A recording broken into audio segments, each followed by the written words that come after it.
Students, मैं अजय यादव आपका आपके अपने यूट्यूब चैनल RS अकेडमी में स्वागत करता हूं।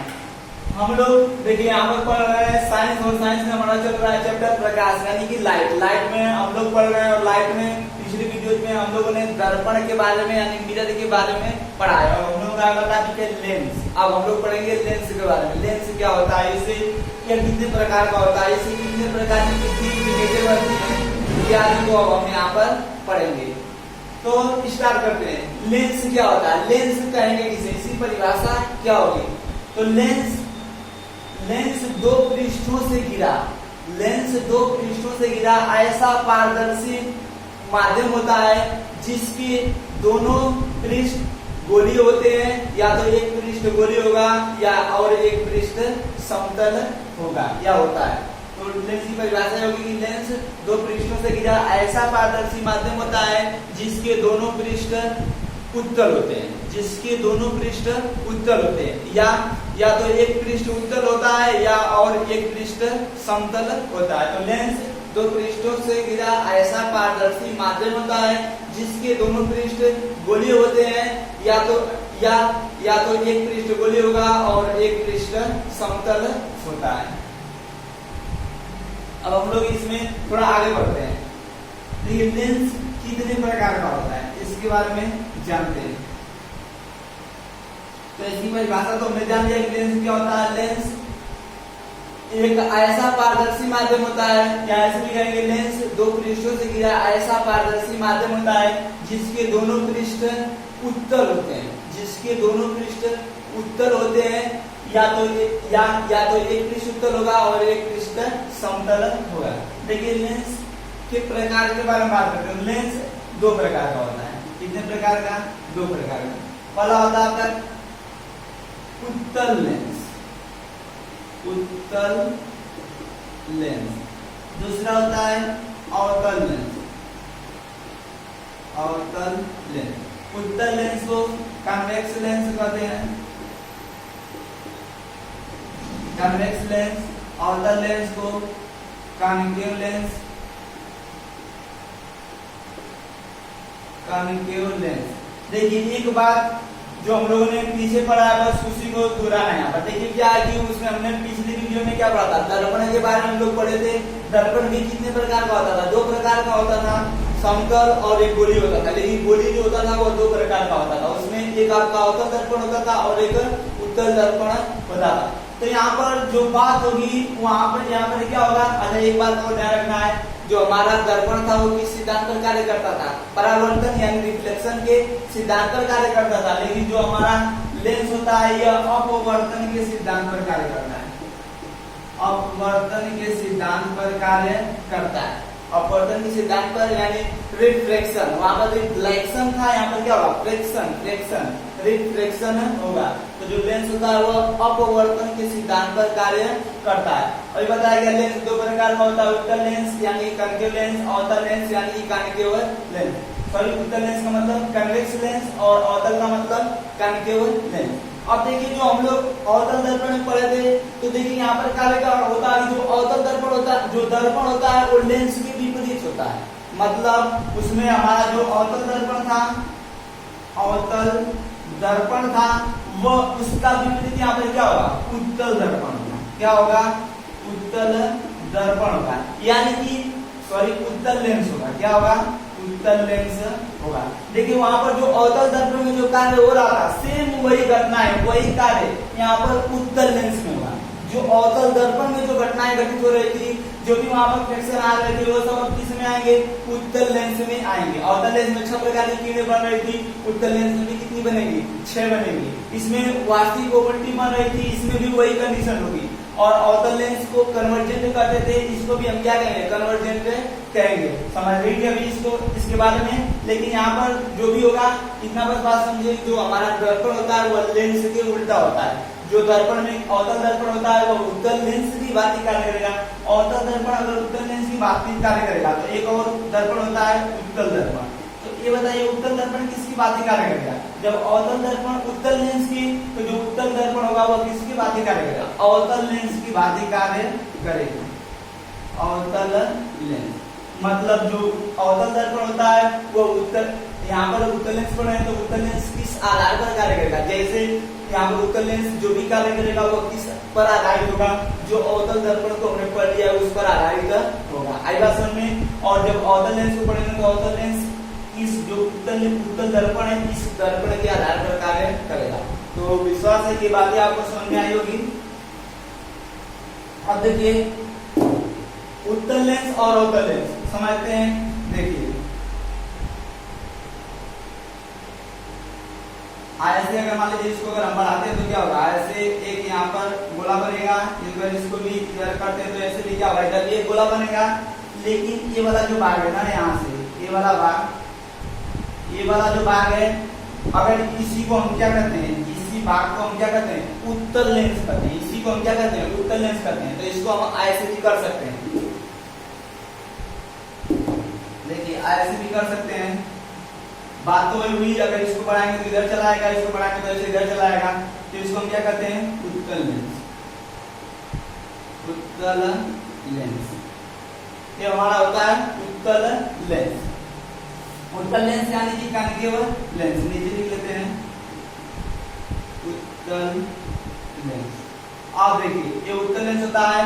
अब क्या करते हैं, जब हम इसके दोनों आखिरी किनारों को ऐसे होता है ना, ऐसे पृष्ठ होते हैं, अगर इन दोनों पृष्ठों के अगर आखिरी किनारों को ऐसे अगर हम मिला देंगे तो यहाँ पर जो लेंस बनेगा वो होगा आपका अवतल लेंस। क्या होगा, ये बनेगा आपका अवतल लेंस, अवतल लेंस यानी कि कॉन्केव लेंस, और ये होगा आपका कन्वेक्स लेंस। तो ये होगा हमारा अवतल दर्पण, ये होगा हमारा क्या उत्तल दर्पण होगा। आई बात समझ में। अब देखिए ये तो हुआ उत्तल लेंस और ये क्या हुआ अवतल लेंस हुआ। अब देखिए उत्तल लेंस इसमें क्या होगा ना कि अभी बताया गया अपवर्तन होता है, और अपवर्तन में क्या होता है, जैसे यहाँ पर ये हमारी मुख्य अक्ष होगी, ऐसे मुख्य अक्ष होगी मुख्य अक्ष। अब देखिए मुख्य अक्ष होगी तो जब यहाँ पर जो भी किरणें इस पर आएंगी, यहाँ से आएंगी तो इन किरणें जो भी होंगी ये क्या करेंगे, एक बिंदु पर आकर यहाँ पर इकट्ठा होंगी, क्या करेंगे एक बिंदु पर आकर मिलेंगी। यहाँ पर कोई एक बिंदु होगा, इस बिंदु पर आकर क्या करेंगे ये मिलेंगे, ये मुख्य अक्ष है।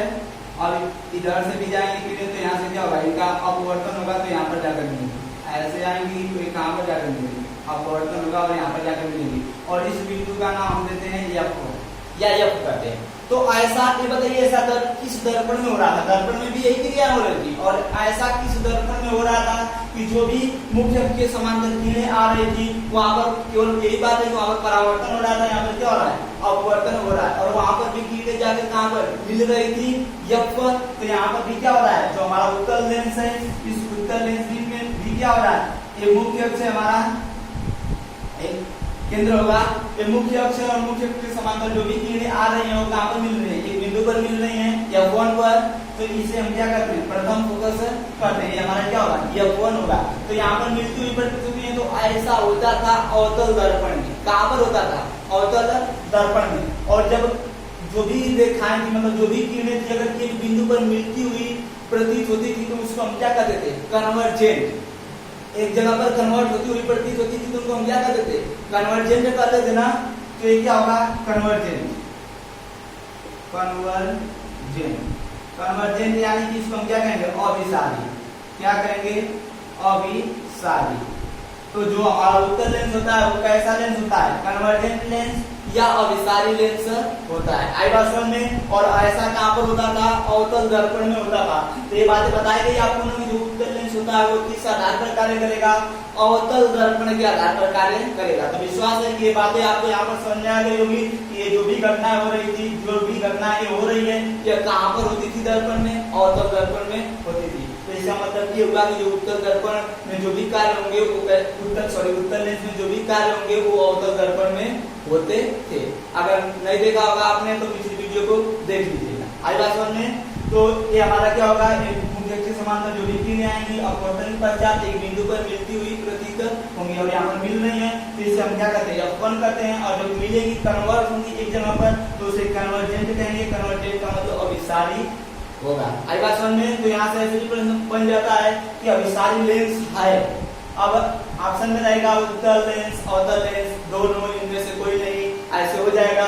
तो हमें किसको करना है, उत्तल लेंस को। उत्तल लेंस को हम क्या करते हैं, अभिसारी लेंस करते हैं। क्यों, इस कारण से कि जो भी मुख्य अक्ष के समांतर किरणें आती हैं वो किसी एक बिंदु पर यानी कि अकोण पर जाकर मिलती है या एकत्रित होती है। अब आते हैं अवतल लेंस पर यानी कि कनकेव लेंस।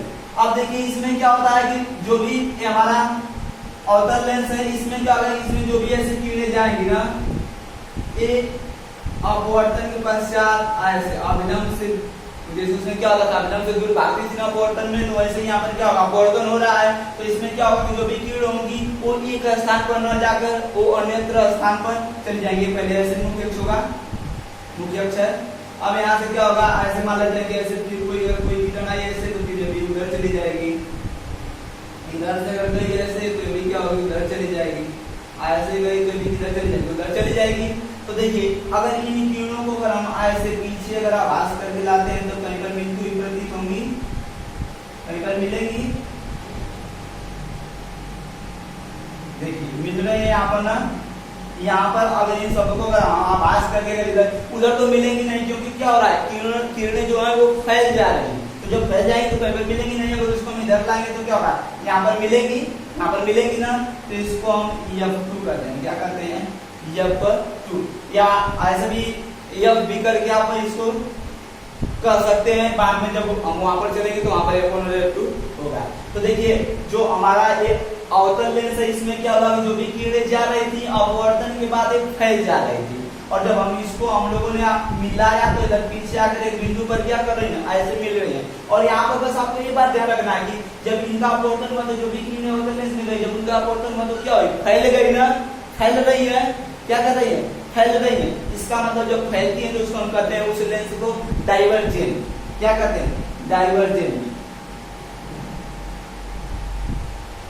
डाइवर्जेंट लेंस कहेंगे, या इसको हिंदी में कहेंगे अपसारी लेंस, अपसारी लेंस कहेंगे।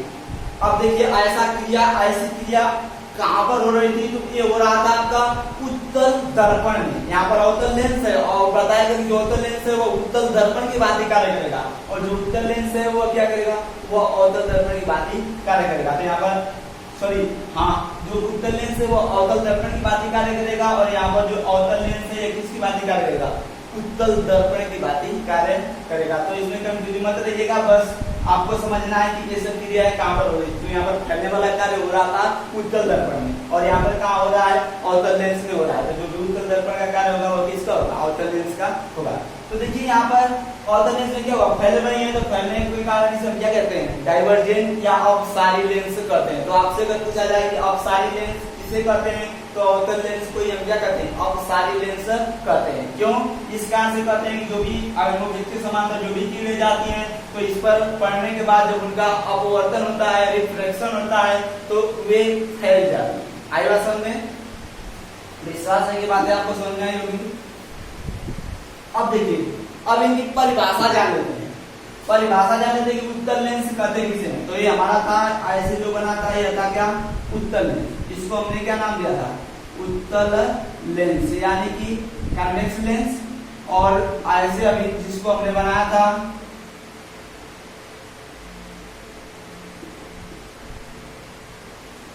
इसको हमने क्या नाम दिया था,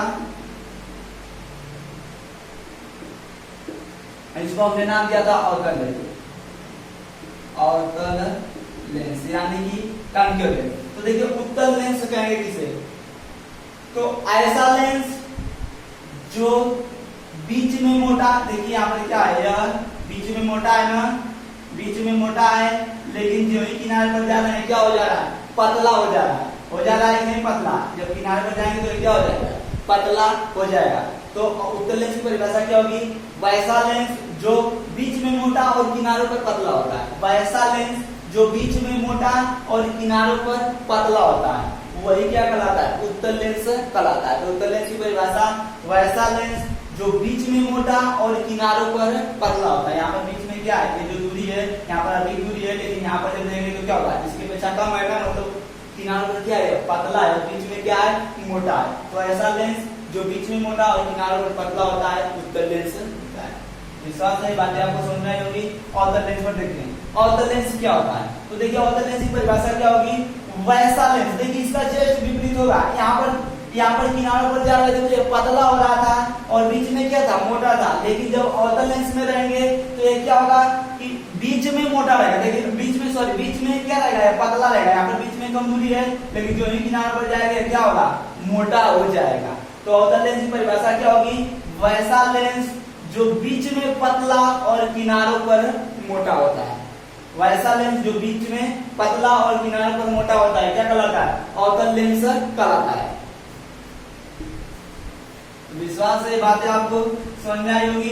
अब देखिए अब हम लोग बनाते हैं प्रतिबिंब।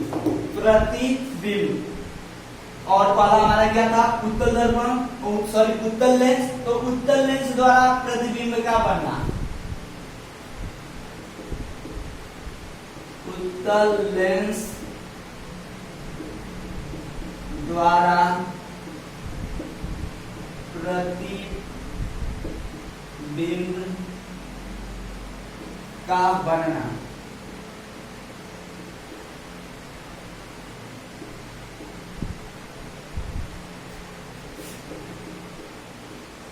फॉर्मेशन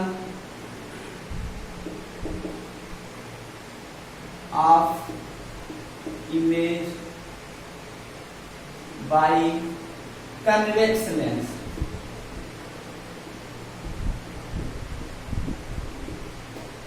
उत्तल लेंस द्वारा प्रतिबिंब का बनना। तो देखिए और जैसे हमने क्या पढ़ा था, अवतल दर्पण से पढ़ा था, आपको बताया जो उत्तल लेंस है वो किस आधार पर कार्य करेगा, अवतल दर्पण की भांति कार्य करेगा। जो भी इसके फ्रैक्शन होंगे, फ्रैक्शन वैल्यू होंगे, वो कैसे होंगे, आपके अवतल दर्पण की तरह होंगे। तो देखिए यहाँ पर जो उत्तल लेंस है, जैसे अवतल दर्पण में कितने प्रतिबिंब बन रहे थे, 6 प्रतिबिंब। तो यहाँ पर भी कितने, अवतल लेंस में भी 6 प्रतिबिंब बनेंगे, 6 इमेज बनेंगी। यहाँ पर उत्तल लेंस में कितनी इमेज बनेगी, 6 इमेज बनेगी।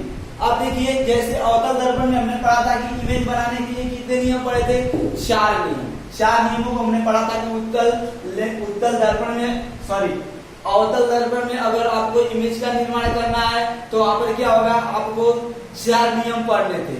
और यहाँ पर जब उत्तल लेंस के बारे में पढ़ेंगे और उत्तल लेंस से अगर प्रतिबिंब का निर्माण करना होगा तो हमें 3 नियम पढ़ना अनिवार्य होगा। कितने नियम, 3 नियम। 3 नियमों को हमें जानना पड़ेगा। और वे 3 नियम कौन कौन होते हैं उसको हम अभी जानते हैं। देखिए 3 नियम। अब इसमें पहला नियम क्या होता है, पहले बना लेते हैं इसको।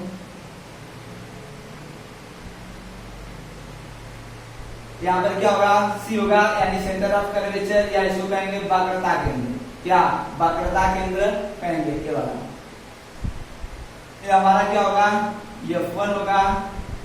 अब देखिए इधर सी, अब क्या होगा, यहाँ पर सी नहीं लिखेंगे। जैसे पहले जो भी दर्पण था उसमें क्या रख रहे थे, सी रख रहे थे ना, यानी कि यहाँ पर वक्रता केंद्र। जैसे क्या होगा कि देखिए यहाँ पर भी हम सी रखेंगे। अब आपको बता दें, यहाँ पर F2 होगा और यहाँ पर क्या होगा 2F2।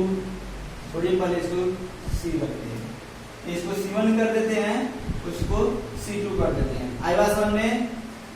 देखिए क्या होगा कि ये वाला जो भाग है इसको अगर हम ऐसे बनाएंगे तो ऐसे कुछ बनेगा, ऐसे वाला इधर से बनेगा, इसको ले जाएंगे तो ये वाला कुछ ऐसे अगर इधर से बनेगा ना, तो इसका मतलब क्या हुआ कि अगर हम इस वाले को अगर मिटाते हैं तो ये वाला गोला बनेगा। तो जब ये वाला गोला बनेगा तो इसका भी गोला का तो कोई केंद्र होगा ना, इसका और इसका अगर इसको अगर इधर से काटे तो उधर भी कोई फोकस बनेगा, इस वाले का उस वाले का उधर फोकस बनेगा। और वैसा ही काम अगर इधर करते हैं, अगर इसको ऐसे मिटा देते हैं तो ये वाला गोला रहेगा। अब उधर कुछ नहीं दिख रहा है, अगर ये वाला गोला रहेगा तो ये वाला जो गोला बनेगा इसका भी इधर कोई केंद्र होगा, इस वाले गोले का तो इधर केंद्र होगा सी, और इसका भी कोई फोकस दूरी होगी। अगर इस लेंस को लेंगे तो इधर भी कोई फोकस दूरी होगा ना, तो वही बात है। तो यहाँ पर जो मान लेते हैं हमारा पहला गोला है, तो इसलिए इसको हमने इसकी फोकस दूरी क्या कर दिया, F1 कर दिया। और इसका जो भी इसका केंद्र होगा उसको हमने क्या कर दिया, केंद्र को C से करते हैं तो क्या होगा हमारा, मान लेते हैं पहला है तो इसको हमने C1 कर दिया।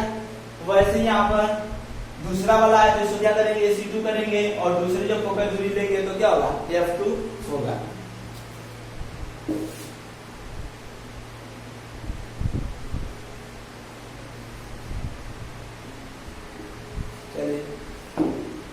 अब देखिए यहाँ पर एक और बात क्लियर कर लेते हैं। देखिए क्या होता है कि यहाँ से यहाँ तक की जो दूरी होती है वह यहाँ से यहाँ तक के जो दूरी होती है उसके बराबर होती है।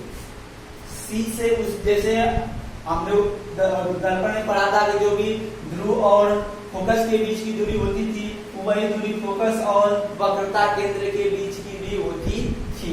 तो वैसे ही यहाँ पर भी होगा, ये जो दूरी होती है वह इस दूरी के बराबर होती है। आई बात समझ में? जितनी दूरी यहाँ तक है उतना दूरी अभी है।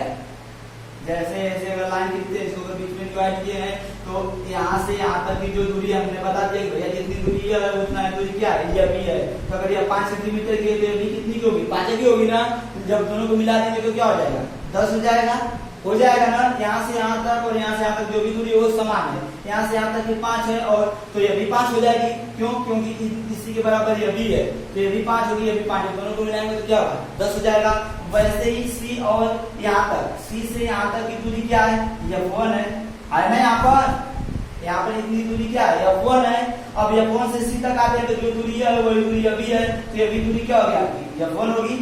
जब यह F1 है और उसी के बराबर है तो ये भी क्या होगी, F1 होगी। तो जब दोनों को जोड़ेंगे तो F1 और F1 क्या हो जाएगा, 2F1 हो जाएगा। तो मतलब इसका क्या होगा कि यहाँ से यहाँ तक की पूरी दूरी कितना हो जाएगी, 2F1 हो जाएगी। जिसको हमने क्या किया, यहाँ पर C1 किया है। तो C1 के स्थान पर हम क्या कर सकते हैं, 2F1 रख सकते हैं। क्योंकि C1 कहाँ से है, C से C1 तक की दूरी को ही, यहाँ से यहाँ तक की दूरी ही क्या है, C1 है। और यहाँ से यहाँ तक की दूरी को हमने क्या निकाल दिया, 2F1। तो हम C1 की जगह 2F1 कर सकते हैं। वैसे ही इधर भी क्या कर देंगे, इसको 2F2 कर देंगे। आई बात समझ में?